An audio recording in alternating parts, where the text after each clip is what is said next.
Congratulations on the new book. I truly love that this is being talked about, number one, and that people like yourself are putting it in the spotlight and also showing that a parent plays such a big role in this, right? In this idea of it.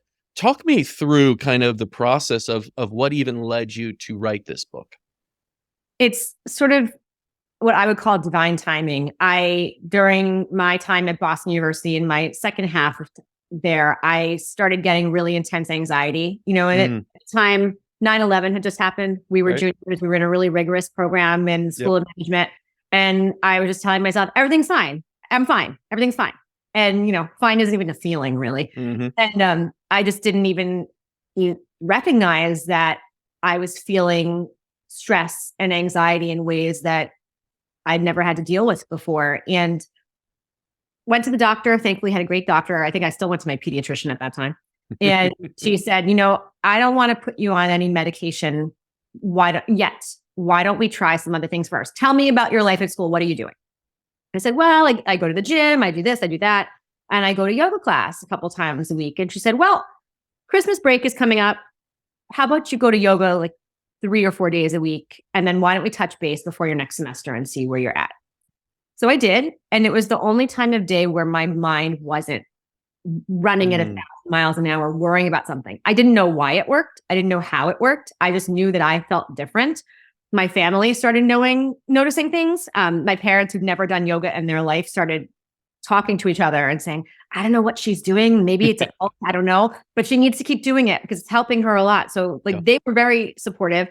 And a year and a half later, I was on a flight to India, taking my first trip there to study in an immersive way and in an authentic way. That was very important to me.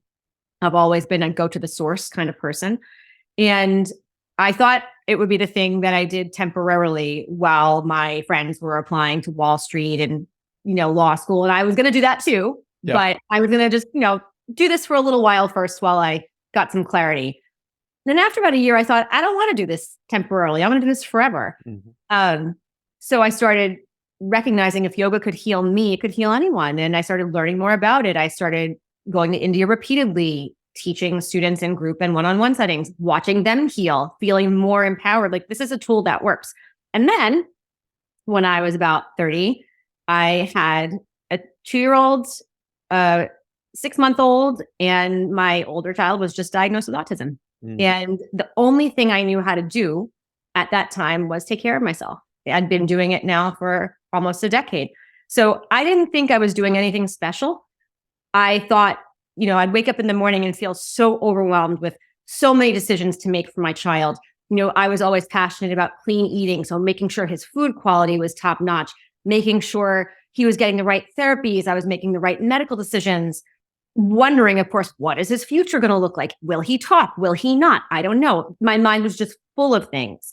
And yoga, again, was the only thing that made me feel markedly different. I would wake up in the morning, and before I even took the blankets off, my brain would be running with all of those thoughts. And the only thing I knew how to do was go to my mat. And I'd seen it help me in my life before. I just had faith it would help me again. I hoped it would. And it did. And if you've ever done yoga or meditation, you know that it's wonderful to do it on the days where you wake up and you're full of energy and your body feels great and life is good, right? Like, those are fun practices. So thankful for them. But what you really notice on the days when you wake up and you don't want to do it and you're tired and your brain is running at 1,000 miles an hour, your back hurts, but you feel different on the other side of your practice. That's when you think, oh, this stuff really works. And so for me, it once again became my daily medicine. And for years, that's just what I did. I woke up, I did my practice, I came home, I faced the day of parenting, running my own business, being a wife and a mother in all capacities, and just taking it one day at a time. And it never occurred to me that I was doing anything special. I was just parenting the child in front of me, the children. I have 2 kids, and my daughter's neurotypical.